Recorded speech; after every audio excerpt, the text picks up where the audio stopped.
After the Crusaders were driven out of Jerusalem by Salahuddin al-Ayyubi in 1187, the city remained under the control of the Ayyubid dynasty, Kurds by origin, who had established a powerful but decentralized sultanate across Egypt, Syria, and the Hijaz. Though Salahuddin was a unifier, his successors fragmented the realm, weakening centralized Arab leadership. In the mid-13th century, the rising military caste of Mamluks, Turkic and Circassian slave soldiers who had served under the Ayyubids, seized power in Egypt and Syria, including Jerusalem. These non-Arab rulers, though foreign in ethnicity, became fierce defenders of Islam and custodians of its holy cities. The Mamluks held Jerusalem for over 2 centuries, until the early 16th century, when the Ottoman Turks, under Sultan Selim I, defeated them and incorporated Jerusalem into the vast Ottoman Empire in 1517. Thus, the city's custody passed from Kurdish Ayyubids to Turkic Circassian Mamluks, and finally to the Turkish Ottomans, marking a long era of non-Arab yet staunchly Muslim stewardship. Jerusalem has long stood at the spiritual crossroads of the world, a sacred city revered in Islam as Al-Quds, the holy, home of the Prophet's night journey, and Islam's third holiest sanctuary, Al-Aqsa Mosque. When the Ottoman Turks conquered the city in 1516, ending 2.5 centuries of Mamluk rule, they inherited not just a strategic foothold in the Levant, but a divine trust, stewardship over one of the holiest places on earth. Sultan Selim I's victory over the Mamluks was relatively peaceful in Jerusalem, sparing the city the ravages of war. Ottoman rule was established with reverence.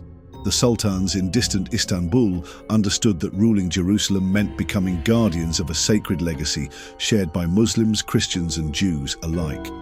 In status, Jerusalem was grouped with Islam's holiest cities, Mecca and Medina, and granted special administrative privileges as a holy city.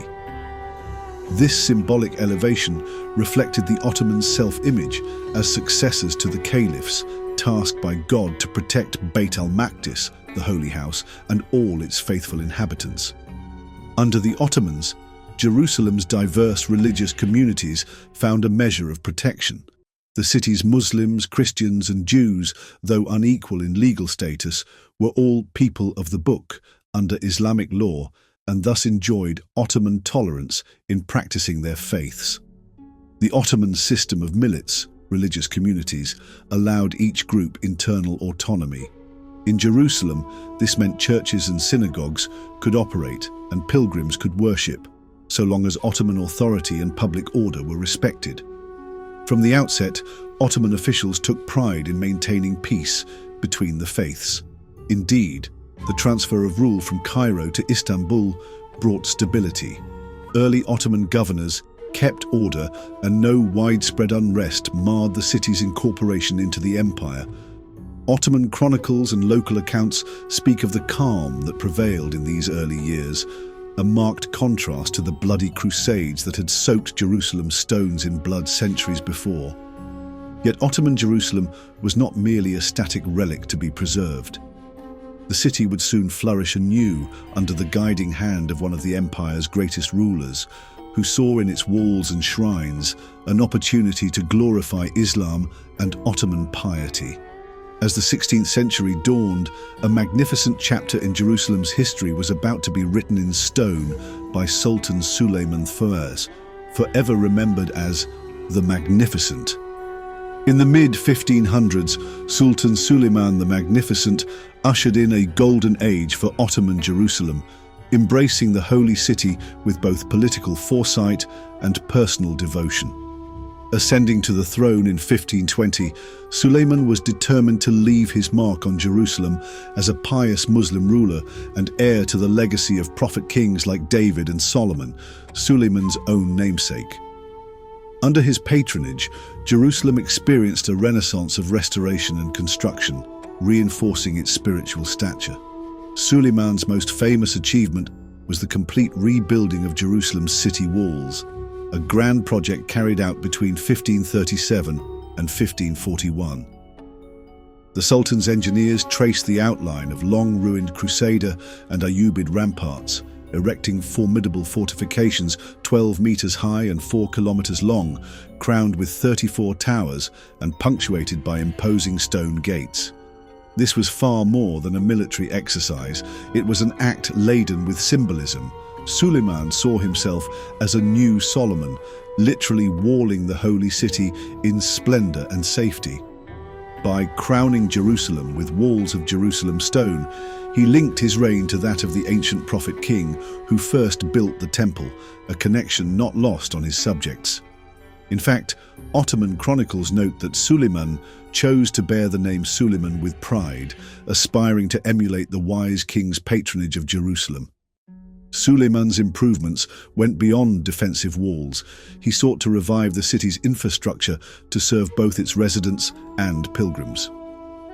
The Sultan ordered the restoration of an ancient aqueduct leading from Solomon's Pools, near Bethlehem, to Jerusalem. This crucial aqueduct, repaired under his directives, once again carried fresh water into the arid city. To distribute this bounty, Suleiman commissioned at least 9 public fountains, or sabils, at various points in Jerusalem. These lovely carved stone fountains, some adorned with calligraphy and floral tiles, were gifts of the Sultan's benevolence, a tangible sign of his role as provider for his people. They also answered a practical need in a city of about 15,000 inhabitants, roughly 75% Muslim, 15% Christian, 10% Jewish, where clean water was literally the source of life. Another symbolically charged project was his treatment of the Temple Mount's crowning jewels. The Dome of the Rock and Al-Aqsa Mosque, the twin icons of Islamic Jerusalem, benefited from Suleiman's patronage. The Sultan famously ordered a restoration of the Dome of the Rock's exterior. The ancient mosaics that had adorned the shrine since early Islamic times were replaced with shimmering Ottoman polychrome ceramic tiles inspired by Persian designs. Craftsmen from Istanbul's Iznik pottery workshops were dispatched to Jerusalem to carry out this delicate task. The result was a breathtaking cladding of turquoise, cobalt and emerald tiles wrapping the dome's octagonal walls, a brilliant garment befitting the sacred rock beneath. These very tiles, periodically refurbished over the centuries, can still be seen today, a lasting testament to Suleiman's devotion. By beautifying the Haram al-Sharif, Suleiman underscored the Ottomans' role as protectors of Islam's heritage. An early Ottoman inscription proudly records that Sultan Suleiman, son of Selim Khan, ordered this noble sanctuary to be renovated, linking the dynasty's name forever to Jerusalem's holiest precinct. Perhaps the most symbolic and debated architectural and religious act od Suleiman was the sealing of the Eastern Gate, also known as the Golden Gate, or Bab al-Rahma in Arabic. In 1541, Suleiman sealed off the Eastern Gate of the Old City, and it has remained sealed ever since. This gate, which faces the Mount of Olives, is steeped in messianic lore for multiple faiths. In Jewish tradition, it is said the Messiah will one day enter Jerusalem through the Eastern Gate, and Christian legend connects it with Jesus' triumphant entry on Palm Sunday.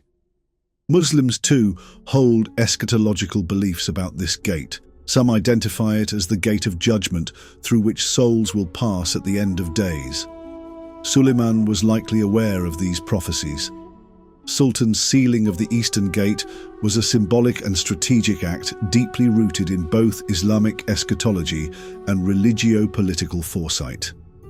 The Eastern Gate is linked in Islamic eschatology to the future coming of Al-Mahdi and Isa ibn Maryam. Sealing it and laying a Muslim cemetery before it marked the spot as haram, protected from routine traffic or profanation until God's own decree reopens it. Medieval Jewish and some Christian traditions held that the Messiah would enter through this gate. Ottoman governors had already faced a few self-proclaimed messiahs who stirred unrest. By walling up the portal and flanking it with Muslim graves, Suleiman quietly signaled that no earthly pretender, Jewish, Christian or heterodox Muslim, would march triumphantly through that arch under his watch. Suleiman styled himself a new Suleiman, guardian king of Jerusalem after his Quranic namesake. The biblical Islamic prophet Suleiman protected sacred precincts with inspired wisdom. The Ottoman Sultan likewise safeguarded Jerusalem's eschatological gate until the true God-sent Redeemer appears. While the primary justification in Ottoman records was fortification, Suleiman almost certainly grasped the gate's prophetic aura. Sealing it served as a subtle but forceful way to deter would-be false messiahs, protect a site tied to end-time hopes, and proclaim that Jerusalem's destiny remained under firm Muslim stewardship until the divinely promised hour. Under Suleiman's reign, Jerusalem prospered and took on much of the appearance it retains in the Old City today. The 7 gates Suleiman built, named Damascus, Herod's, Lions, Golden, Dung, Zion and Jaffa, regulated life in and out of the walled town. At sunset, the gates were shut and barred each day and not reopened until sunrise, a routine that lasted well into the 19th century. Within the walls, the population was relatively small but stable, and the religious communities largely lived in harmony. By Suleiman's death in 1566, orderly Ottoman governance and improvements had even stimulated a modest increase in Jerusalem's Jewish population, augmented by immigrants from North Africa and Europe. The Ottomans' triumphs in this era, fostering peace, sponsoring holy works and beautifying the city, were remembered with gratitude by locals and pilgrims alike. One Jewish chronicle from Saft noted that under Suleiman, the glory of Israel in the Holy Land was renewed, reflecting the renewed security and opportunities for worship afforded by Ottoman rule. Jerusalem's Christians, too, benefited. In 1549, Suleiman permitted the Franciscan custodians of Catholic holy sites to establish a new monastery, the Monastery of St. Simeon, Saviour, inside the city, strengthening the Latin Christian presence that continues today. The Armenians, Orthodox Greeks, and other denominations all maintained their ancient monasteries and churches, generally unmolested. Suleiman's firm but fair policies thus earned him a reputation as a true guardian of Jerusalem, a sultan who, like the Quranic and biblical kings of old, did that which was good for the holy city. For nearly 4 centuries, the Ottoman Empire treated Jerusalem as a protected sanctuary, celebrating its role as guardian of the city's diverse faiths. Sultans, often styling themselves caliphs, kept a careful balance among Muslims, Christians and Jews while shielding each group's shrines. Thus, Jerusalem earned long stretches of genuine calm. An 18th century French visitor called it a quiet town of devotion, where Al-Aqsa's Adhan mingled with Sunday church bells. Ottoman rulers proudly styled themselves Qadim al-Haramain, servant of Mecca and Medina, and, by extension, guardians of Jerusalem. Sultan Abdul Hamid II personally financed repairs to the dome's tiles and reinforced the walls in the late 1800s. In mosques from the Balkans to Baghdad, Friday prayers included blessings for the Ottoman Sultan who protects the holy places. This was the covenant the Ottomans had assumed, that Jerusalem would remain in Muslim hands, safe and honored for as long as they reigned. By the 18th century, however, the luster of Ottoman Jerusalem began to fade. The empire as a whole was slowly weakening, and distant provinces like Palestine felt the strain of neglect. Central authority from Istanbul waned, and with it came corruption and decay in local governance. Historians note that after the disciplined era of Suleiman, later Ottoman officials in Jerusalem were often more interested in extracting taxes than investing in the city's upkeep. Travelers in the 18th century frequently remarked on Jerusalem's dilapidated state. One European visitor wrote of dusty, empty streets and crumbling buildings, describing late Ottoman Jerusalem as a ghost town, a far cry from its former glory store.org. The population remained small and even declined at times as plagues and earthquakes hit the region, and the government did little to mitigate their impact. The once formidable city walls, while still standing, saw their protective moat silt up and their stones weather unchecked. The grandeur of Suleiman's fountains gave way to drought and disrepair as aqueducts clogged. The Golden Gate, still sealed, stood as a mute symbol. Jerusalem's gates were closed, and so it seemed was an era of vitality. Palestine suffered deep neglect, and Jerusalem was no exception. Fertile lands around the city were owned by absentee landlords living comfortably in Beirut or Damascus, far from their struggling estates. Tenant farmers, crushed by heavy erratic taxes, often funneled to local officials or to fund Ottoman wars, barely survived. Forests in the Judean hills were stripped for timber, worsening erosion, while neglected irrigation systems turned once rich valleys into malarial swamps. Inside the city, basic services crumbled. Garbage collection was irregular. Travelers noted the stench near holy sites. Though the Ottomans retained nominal control, their attention drifted elsewhere, especially as wars consumed their focus. By the late 1700s, Jerusalem had slipped into a state of provincial decay. Still, even amid decline, Jerusalem's spiritual prestige never vanished. Pilgrims continued to arrive. Russian Orthodox peasants trekking to the Holy Sepulchre, Sephardic Jews coming to die in the Holy City and be buried on the Mount of Olives, and Muslims visiting Al-Aqsa on the Prophet's birthday. They found the city's outward state shabby, but its inner sanctity intact. The Ottoman authorities did just enough to keep the peace. Notably, when Napoleon Bonaparte invaded Ottoman lands in 1799 and briefly threatened Palestine, Jerusalem's inhabitants, Muslim, Christian and Jewish, rallied to strengthen the city's defences even though Napoleon never arrived. The fear of a European conqueror perhaps foreshadowed what was to come over a century later.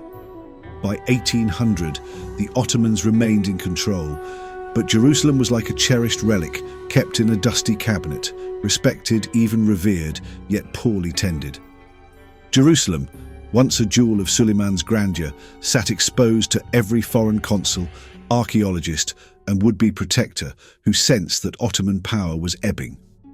For 4 centuries, the Ottomans had crowned Jerusalem with walls of hope and fountains of life, yet time, war, and neglect had already dimmed that glory. By the dawn of the 19th century, the City of Peace lay a quiet relic of empire, its stones worn, its coffers thin, and its guardians distracted by distant fronts. Still, pilgrims whispered prayers in a dozen tongues, and the call to prayer drifted above the same narrow streets where church bells tolled. Jerusalem waited and listened. Beyond those hills, new powers had begun to gather. British consuls mapped ancient roads, German engineers laid iron rails, and Russian pilgrims crowded the Holy Sepulchre. The Ottoman Empire, or the sick man of Europe, staggered, and the lions of empire scented weakness. In our next episode, we would trace that gathering storm. From Ottoman twilight to global war or the First World War, we will see how the First World War reshaped Jerusalem forever. Join us as we cross the threshold from Suleiman's fading legacy to the clash of empires, where prophecy, politics and modern warfare collided on the world's holiest stage. Thank you for watching Part 9 of the Jerusalem series. If you enjoyed it, like the video, subscribe to Darvesh Chronicles, hit the bell so you won't miss Part 10, Ottomans, the British and World War I. See you in the next chapter. Until then, may peace and blessings be with you.